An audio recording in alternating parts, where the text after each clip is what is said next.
You have found what lights you up. I'm your host, Sunny the Life Coach, and I'm here because I see you searching for something or someone out there to help you feel better. Something to take away the pain that you're feeling, the inadequacies. I know all of the things that happen in life can leave you feeling empty. Your search is over. This podcast is all about finding your own freedom and power to love yourself enough to shine in the ways you were always meant to, the ways in which you are already fully capable of. If you're ready for some real talk, some serious truth bombs, and a few F-bombs, you are in the right place. Let's do this. Let's get lit.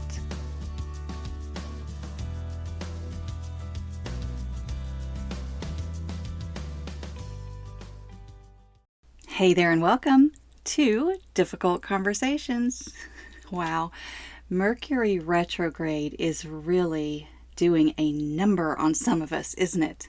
Seriously. Whew. In case you are not hearing this in real time, it's been a few days since the whole Facebook, Instagram, and WhatsApp debacle, which is not necessarily a bad thing that all of these apps were down worldwide for several hours. At least it wasn't a bad thing in the US.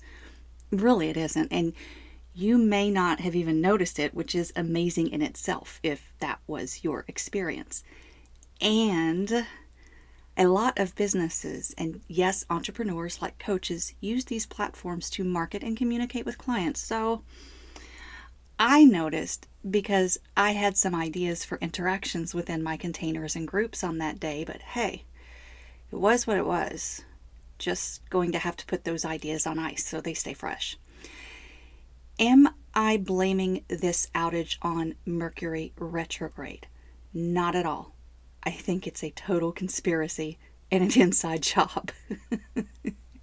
And it does bring to light the dependence that we've created on this tech, which is a good thing to have awareness of, for sure. I'm all about the awareness. Like, I have groups of friends that I generally only communicate with through Messenger. Now, luckily, we've also had Zoom conversations, so we're able to revert to good old school email for the afternoon. And something tells me this won't be the last time. And it actually was a much bigger deal in countries outside of the US, who I have since learned use WhatsApp and Messenger exclusively in their businesses and daily lives. Yeah. So yeah, there actually was much more of an impact than missing some memes, babies, and puppies for a chunk of the day. Anyway, Mercury retrograde is known for messing with communications, both technical and human. Today, I want to talk about the human communications because really, those are the most fun and enriching.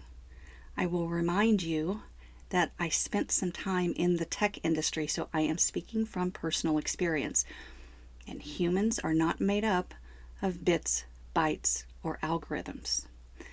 They are certainly impacted and manipulated by them, that is for sure. We can also be manipulated by other humans. That is also true. You see, we all have this amazing ability of thinking critically. Besides our opposable thumbs, it's what sets us apart from most other animals. And by that, I mean not being spoon-fed your thoughts to think and beliefs to hold or be influenced by who your closest friends and colleagues admire or what products they love the most. Because right, wrong, or indifferent, like it or not, the seeds of division and underlying manipulation do exist, and we are influenced to pick sides and recruit others over to our own beliefs. Many times we are doing this with the best of intentions. I just want to get that out there before I go further with this topic. Listen, I have always had a natural affinity to lean into civil disagreements and not allow them to impact my relationships. I have former coworkers who have taken great pleasure in ribbing me for my political leanings or my favorite NFL team. And of course, they are coming from the polar opposite view, and that's okay. It's totally fine. It can actually be fun. Like I said, a deeper, richer experience of life. We are not all the same. That's a great thing.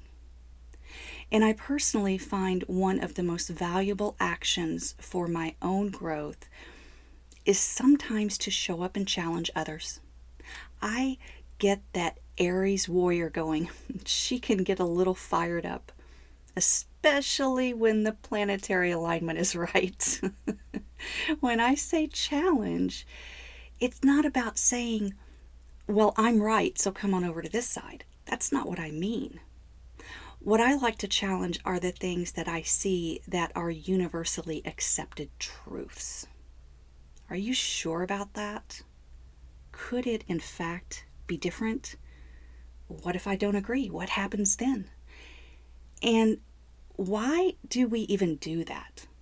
I've put a lot of thought into this through having some recent interactions that were, quite frankly, steeped in disagreement. And I was listening to a human design podcast this morning, and I just want to put out there that not only am I an Aries warrior, but I am also, in human design terms, a manifesting generator. And manifesting generators are here to break things apart and put them back together. Yes, break shit.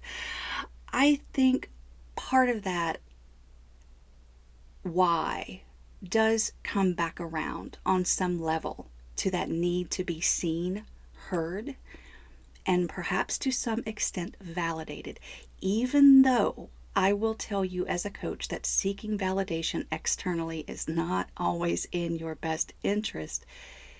It is still our nature to do so. No matter your label from any methodology or ideology out there, it's part of our conditioning. Am I good enough to speak up in this room? Oh my God, I could tell you some stories about speaking up and also holding back. I'm sure you could share stories with me. Let's bring it back to our humanness. As humans, we will vacillate between both, depending on the audience, right? Vacillate between speaking up and holding back. We learn to adapt. We learn our place in the world or the corner of the world that we are currently interacting with, however that interaction may be taking place, whether it is in writing, video conference, voice only, or face-to-face. It's knowing your role in the hierarchy to some extent. Think about when you start a new job. You're not likely to come in with your Aries warrior energy or whatever your astral energy may be for the first few days or so, right? You are more likely to feel out the personalities in the room. So again, you can know how much of yourself you can safely expose. Like, I can't think of a time I've started a job and brought up politics or religion on day one. And don't ask me why coworkers would even discuss these things, because I've done it a lot. Only after I get to know someone and gain a sense of their tolerance for a little civil discourse. But I have brought up being a fan of the Pittsburgh Steelers in an interview before. And I got the job because, of course, I was qualified. But the interviewer also wanted to bring more spice into an office full of Bengals fans. I'm being totally serious right now. Anyway, what is growth-oriented energy? Well, my definition of it is the energy you show up in when you expect to learn and grow from the experience. It's easier to think of in terms of how you show up as an actual student or learn something new, to get exposure to new methodologies and to stretch yourself out of your comfort zone. It's easier to think of it in terms of going for a promotion and therefore putting your professional self out there a little more. You know, being a go-getter, a different flavor of exposure, if you will. And I know those are both generalized statements. I don't know if you personally find these things quote unquote easier to step up to or not. Just keeping it simple at this point. Think of the challenges of being a student or a candidate. Those are fairly low risk, high reward scenarios. It is often harder for many of us to think of challenging the thought processes, the institutions themselves, or the dogmas. It is often seen as more of a dispute than an invitation from the actual humans involved and fully engaged within those structures. It might even seem as if you are going to battle, even though you're not. It's simply human nature to play it safe. Don't rock the boat or upset the apple cart. Do not stir the pot. That is just a dramatic thing to do. And so, what if you want to, but you don't? Because you have played out all of the scary scenarios in your mind, and you could be banished from the tribe for having your free thinking, and God forbid you question the authority or the popular opinion. Then you decide it's just not worth the risk, and so you carry on with life. But you can't see things the same anymore. You still don't believe what's going on is in alignment with your own values, but you're playing along anyway because it seems the safer thing to do. Living with your own internal dissonance seems the safer thing to do. I want you to take a look at that because I see that as stagnant energy, my friend, and I am all too familiar with it. Just staying with the status quo and doing your damn best to ensure that everyone you interact with is pleased with you, or at the very least indifferent about you. If that's all you want from life and that brings you contentment, great, have at it. But please don't hold back from a challenge or even a confrontation because of fear. We have enough of that circulating around in our world, and the reasons for fear are always valid from the person having them. Of course, those reasons are valid. And sometimes your stupid brain is just manufacturing the fear and conjuring up all of the scary scenarios to keep you safe. That could also be true. You're the only one who can sort that out for yourself, and if you would like help working through that, well, that's what I do. Help you sort out the actual facts from those that you have simply manufactured and have created truths and beliefs around. I find growth-oriented energy to be expansive for me. And that's where the growth happens. It happens inside of you, in your own body. Stagnant energy is more constricted.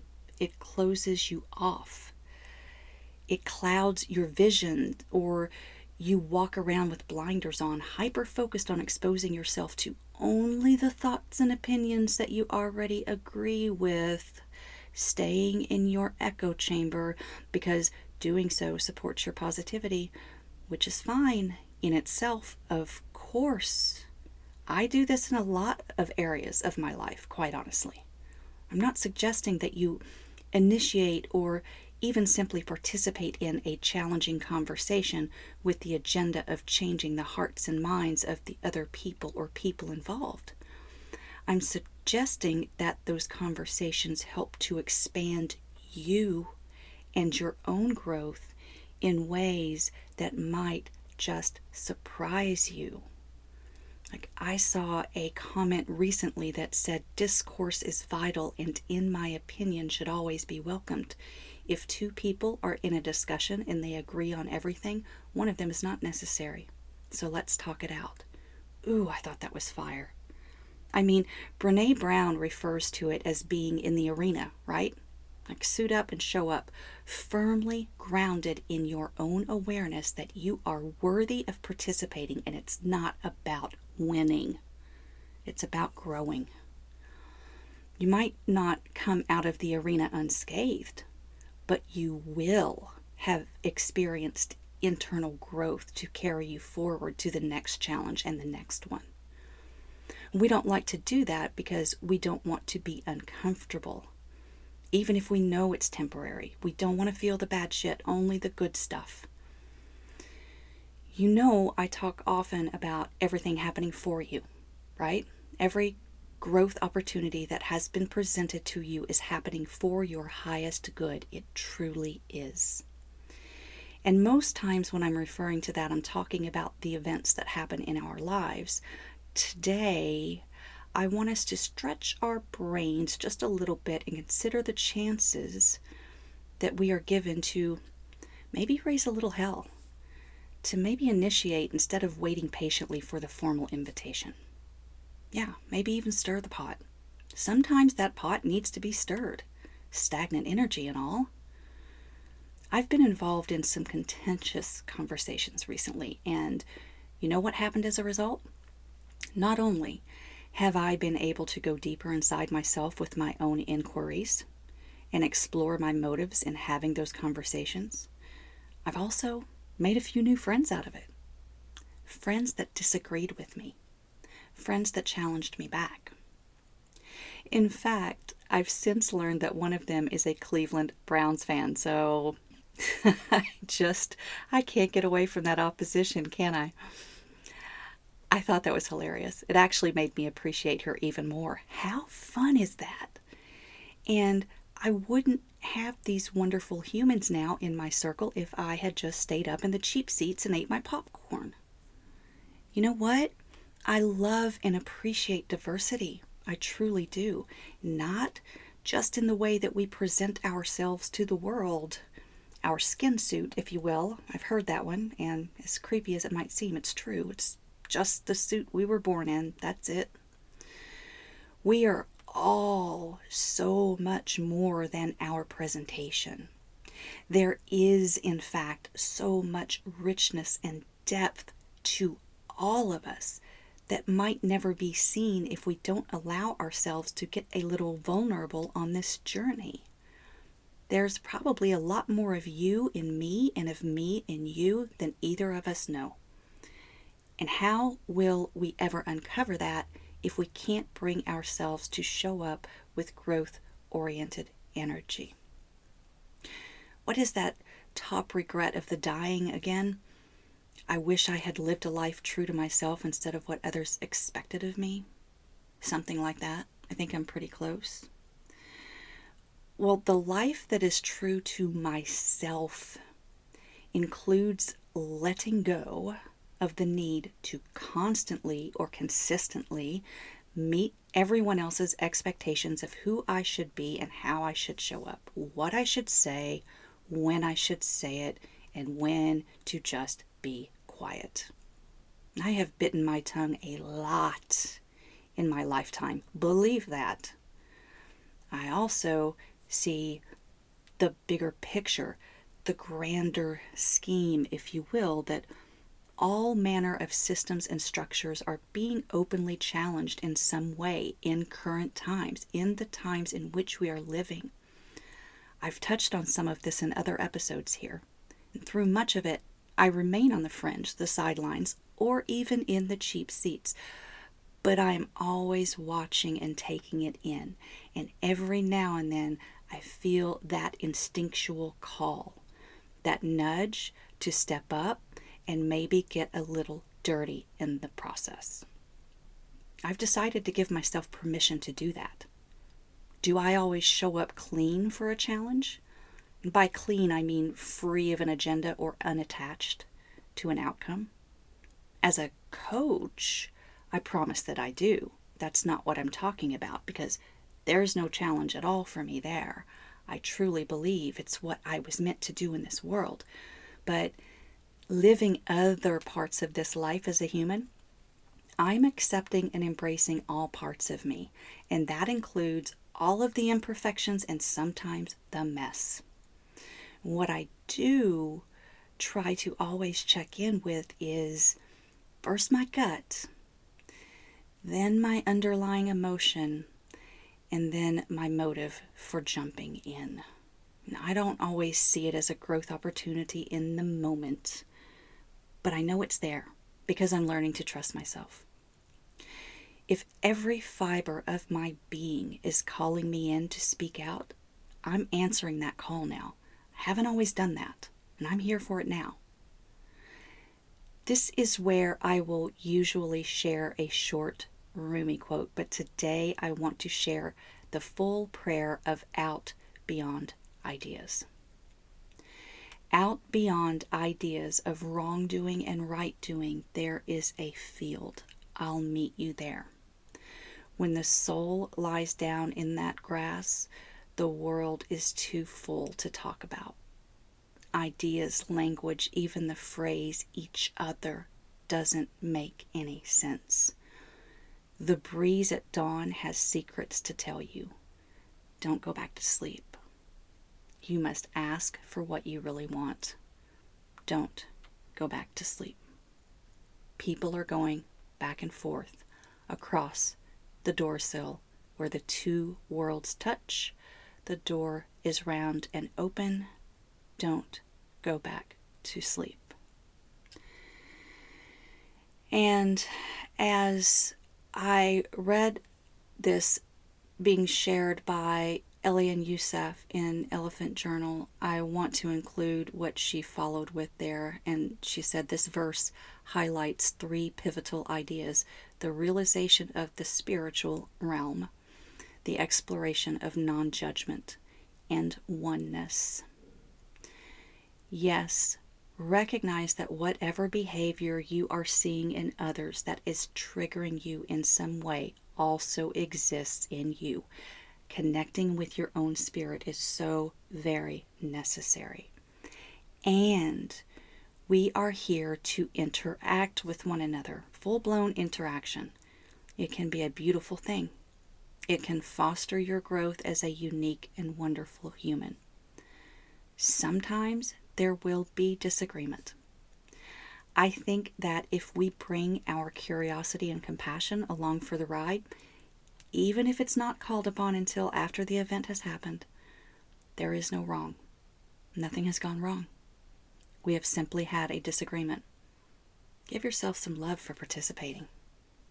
Have fun exploring this one, friends. Seriously, just remember that Mercury retrograde is going on until October 18th.